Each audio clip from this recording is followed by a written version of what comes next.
exploring the Capital Wasteland, and while following the main questing of Fallout 3, we encounter Smith Casey's garage. We also sometimes have a random encounter where random wandering Protectrons and Sentry Bots may ambush us here. I'm in the aftermath of that. But heading on into this garage, and looting it up like we would any regular place, we discover something a bit, well, strange. While the loot in here is nothing extraordinary, nothing out of the ordinary, nothing weird, and there's nothing really of note in the actual shop itself, just some wrecked cars and a lone wanderer motorcycle that's seemingly intact. I may have destroyed something with this barrel, apparently. There's nothing really around. But a quick investigation shows an electrical box beside a couple of old shelves. Throwing the switch, a secret hatch opens up. Following the hatch downstairs, we see a small generator room.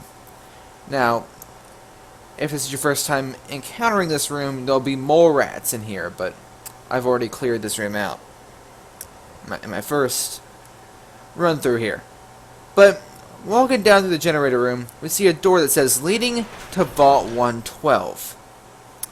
Curiosity killed the cat, so progressing down more stairs, we can open up another sealed door, and we find the big the big door, the signature door to Vault 112. Throwing the switch on the control panel, the vault door begins to screech as it opens.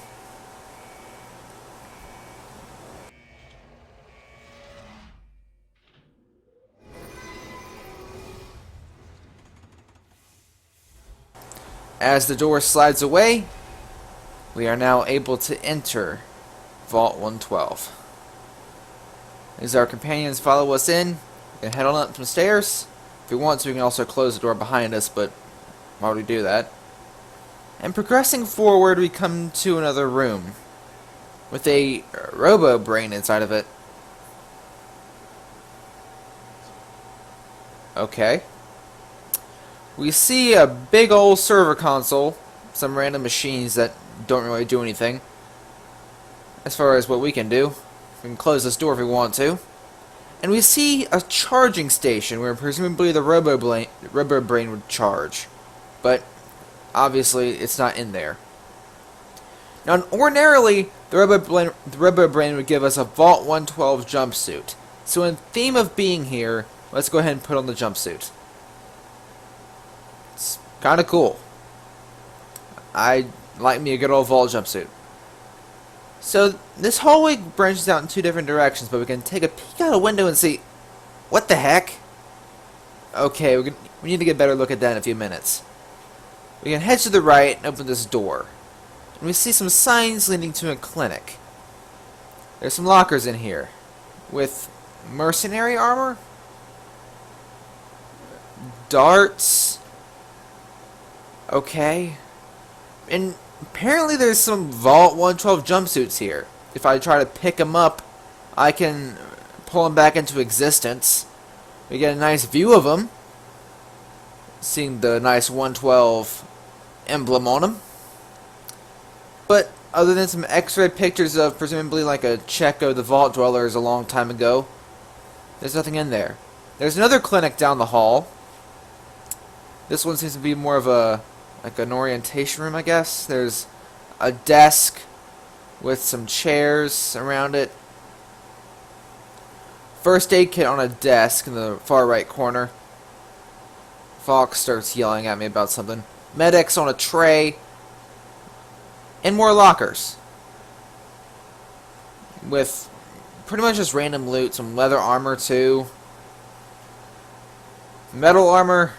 A whole variety of random stuff. We also have a terminal screen, but it doesn't really do anything. And that's really it for the top level. We can see the 112 numbered vault door, but again, there's nothing really extraordinary. So that really does it for this area of the vault, but we get a nice overview of the atrium. One thing we noticed about this atrium is that there's no overseer window. And it looks to be a lot smaller than, well, Vault 75.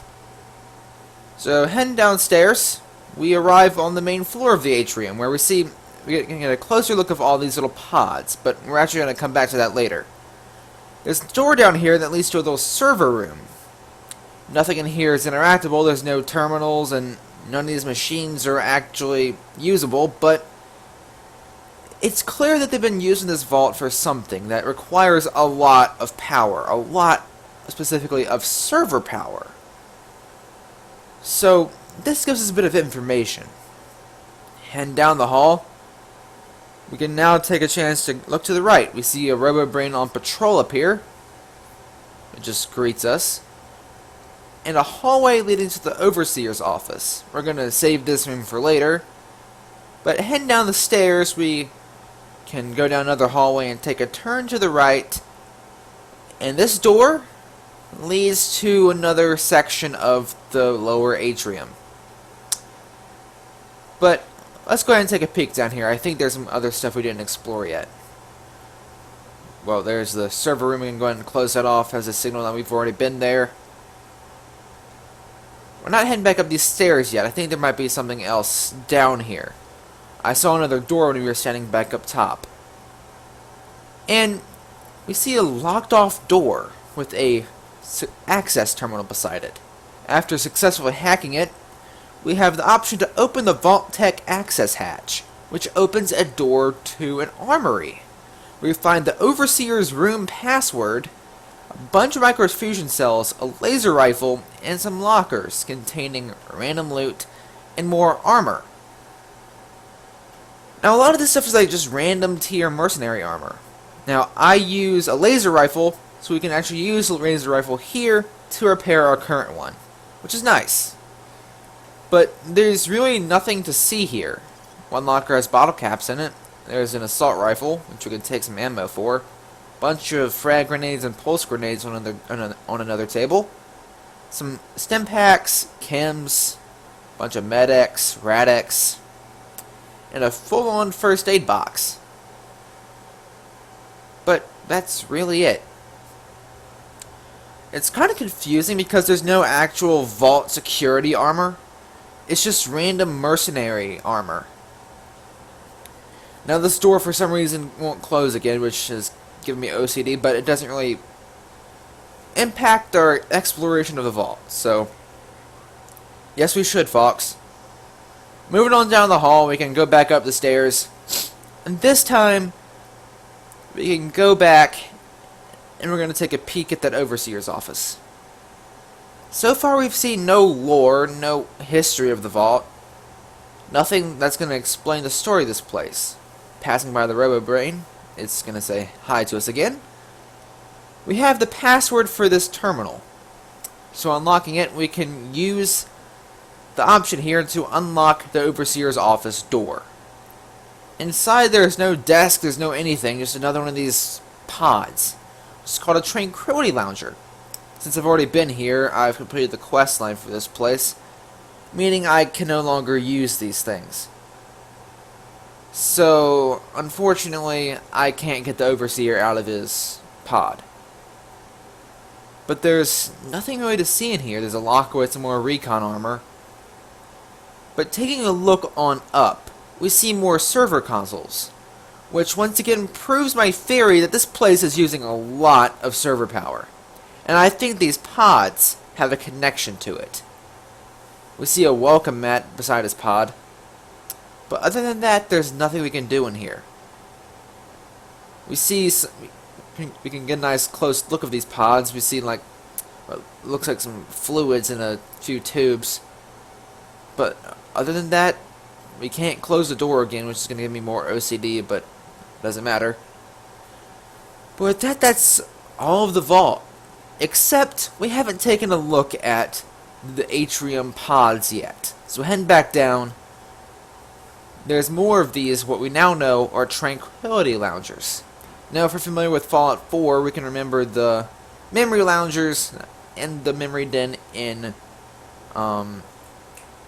Good Neighbor, or if you have the Operation Anchorage DLC installed, another memory-esque lounger, and the Outcast's base.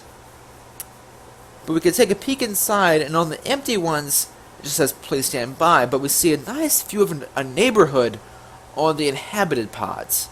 We can take a peek at each one of these monitors, but if you've completed the quest line for this place, every terminal is basically the same, except for the unoccupied. Everyone's just gonna say that they're all dead, because that's how you complete the quest. You have to, unfortunately, kill all the vault dwellers. So if you come back here the first go round, it all gives you various medical stats. But getting a better view, we can see that this place really is using a lot of server power. This main machine here is connecting all of these loungers into a virtual world called Tranquility Lane, which is a simulation of a happy-go-lucky pre-war neighborhood. It's honestly something you see out of like a reality show. It's that far, far too happy-go-lucky, far too cheery. And I'll explain the story here in a second. Because while this vault doesn't have any terminals or anything like that, the main story of this vault is held within Tranquility Lane. But since I can't really access it anymore, I can only tell you the story. And maybe as part of the Extra Vault series that we're going to cover later on, I might go back into Tranquility Lane, just to explain the final bits of the story. We've explored the entire vault. Although there's one section of the vault's entrance that we haven't taken a peek at yet. And this is a little console room, which doesn't really have anything in it, except it's still operational, which is progress. We can now safely exit the vault, get Fox out with us, and shut the vault door behind us.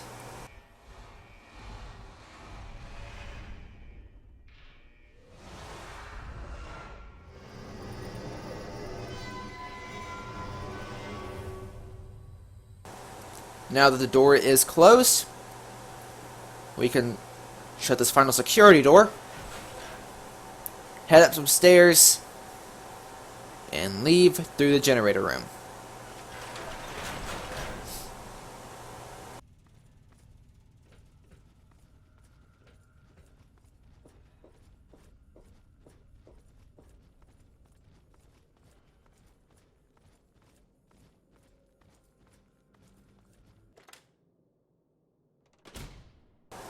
Now that we're back outside, let's start talking about the story. So the Overseer is named Dr. Braun, and he was a major personality with Vault-Tec. And his biggest accomplishment was the design of a virtual world. Like I said earlier, Tranquility Lane. What it was supposed to be was a virtual neighborhood that would simulate pre-war life for the dwellers lucky enough to be in the vault. However, Dr. Braun was given executive control over the world itself. He had control entirely of the virtual world, meaning he controlled everything inside it. He controlled the reality of that virtual reality world itself. He could make things appear, disappear, kill people, and resurrect them at his will, and even do a complete wipe, which resets it from the beginning.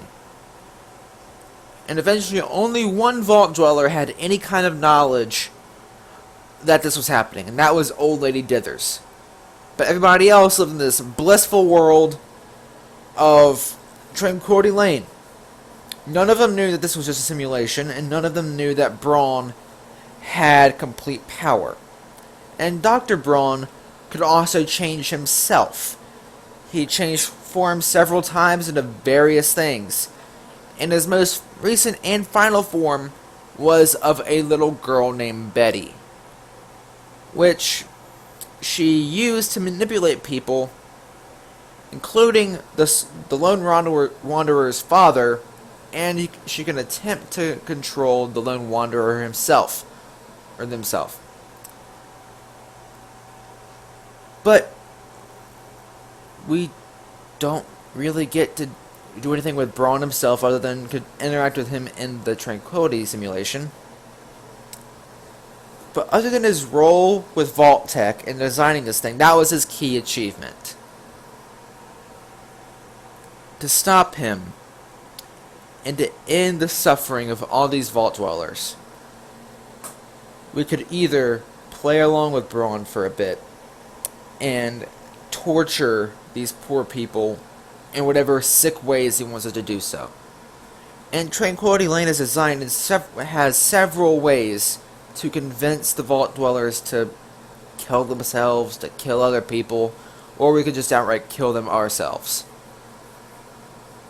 Braun is a twisted individual, a megalomaniac, who desires to control people, to kill people over and over and over again, for no particular reason, just simply because he has the power to do so, and that there's no consequences for his actions as he can just reset.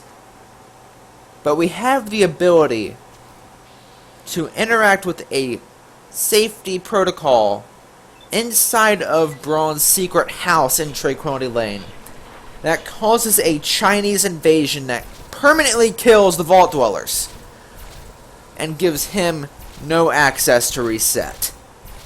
So we have the Lone Wanderer, have the power to save the Vault Dwellers by killing them and stopping Braun from continuing his psychotic and megalomaniac endeavors. But as far as the Vault goes, that's it. There's no terminals explaining the lore, the story. We just have to go through the main quest itself. And Tranquility Lane is the only idea, the only way to learn about the entire story of Vault 112. It's not as psychotic as Vault 75, nor is it as horrible in concept, because if Braun wasn't there, it would actually be mercy for these Vault Dwellers to be given basically permanent life stuck in this simulation, where they get to emulate a perfect subdivision, a perfect neighborhood set back before the bombs dropped, giving them access to a perfect and eternal life. But unfortunately, Braun took everything over and screwed everything over. I wish there was a better way that we could handle it, like erase Braun or kill Braun and get him out of the way, and reset the timeline one last time to bring back all the Vault Dwellers that Braun killed, so we can give them a happy eternal life. Or maybe even free them from the simulation if we really wanted to give them a snap back into reality, because before we went through the Chinese protocol, you know, there was really nothing stopping them from being alive. The loungers had life support systems that lasted them for 200 some years. So if we brought them out of the loungers, they would still be alive and they would have access to live in this post-apocalyptic world. And it would be interesting seeing a pre-war dweller's opinions and thoughts on the Capital Wasteland. However, I don't think that's mercy.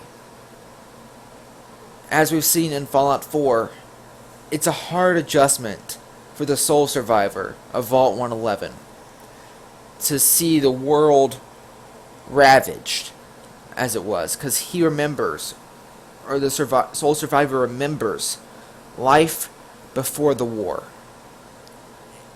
And seeing all the glory sites of Boston destroyed is difficult for them. So I think it's mercy to leave the dwellers in their loungers I just wish there was a way to stop Braun in a way that would allow the Vault Dwellers to live on and have this perfect eternal heaven like they're experiencing. Without Braun, without corruption. Unfortunately, we don't always get a happy ending. And so I think in the circumstance that we have been given, it's mercy to put them down. Instead of having to make them live through the nightmare of living with the megalomaniac Braun and allowing him to kill, revive, over and over and over again and get away scot-free. And maybe it's justice for Braun to be locked in there alone.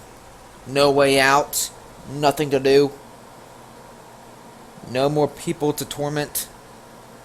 He's trapped. He's stuck in his own little purgatory.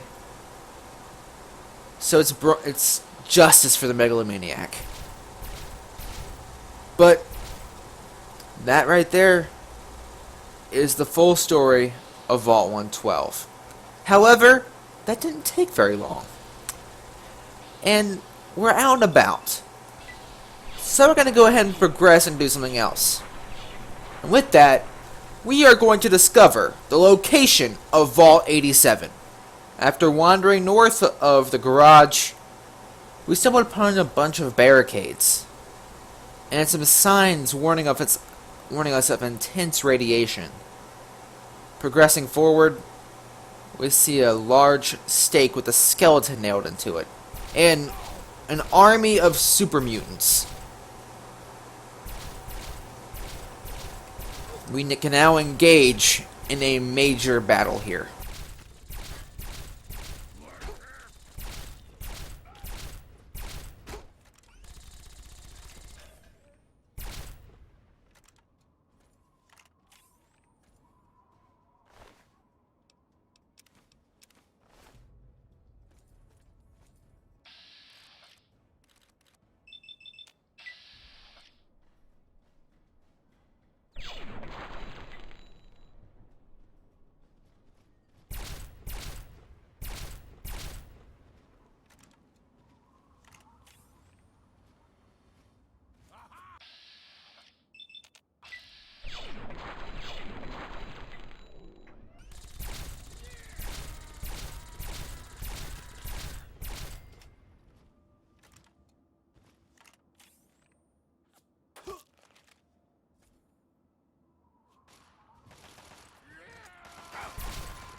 My gosh!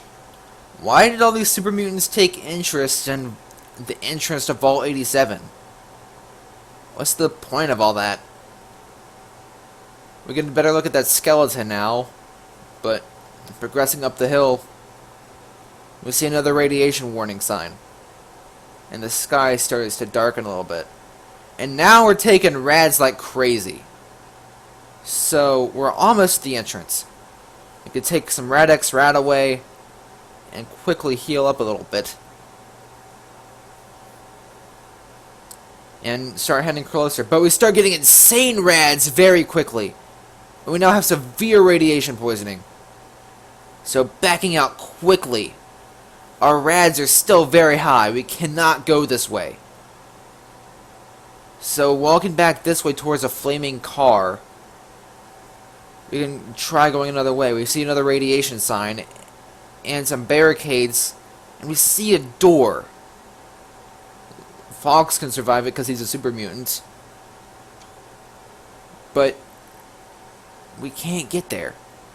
But if we use God mode commands, I can't figure it out at first, but using the correct command, we can become immune to all these rads, which go insanely high. 300, 400.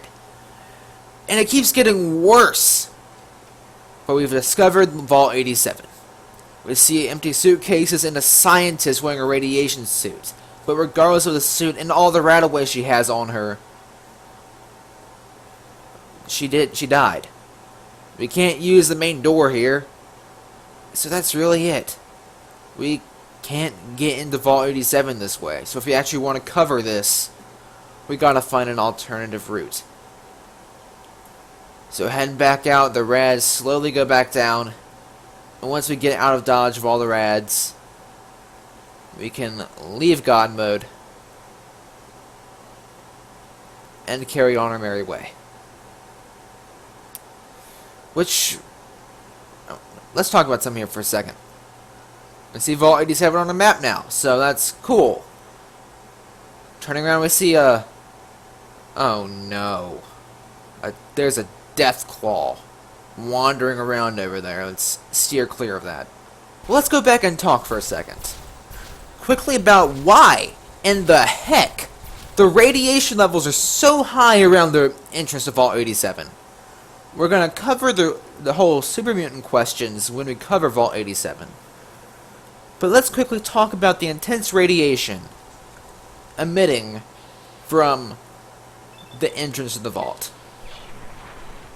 Some cut terminals talking about Vault 87 reveal that just outside of Vault 87 itself is ground zero for a major nuclear bomb that landed during the Great War in 2077. So, the reason why it's so irradiated is because we are walking. The entryway to Vault 87 is ground zero for a major nuclear warhead. And that explains the intense radiation. But it doesn't explain the mutants. But like I said, we'll cover the mutants in our eventual video on Vault 87. So there you have it, folks. The story of Vault 112 and a hint of what is to come in our video on Vault 87. What did you think? Is Vault 112 as insidious as Vault 75? Is Vault 87 going to be nearly as bad as either of these vaults? What's the humane decision? To kill all the vault dwellers? To stop Brown? Or do you too wish that there was a way to just allow these vault dwellers to continue with their lives in Tranquility Lane? Do you think that it would be a better idea to let them all free? To let them explore the post-apocalypse? Let me know in the comments below. I hope you enjoyed this video, guys. And as always, Maxusthebeast is out.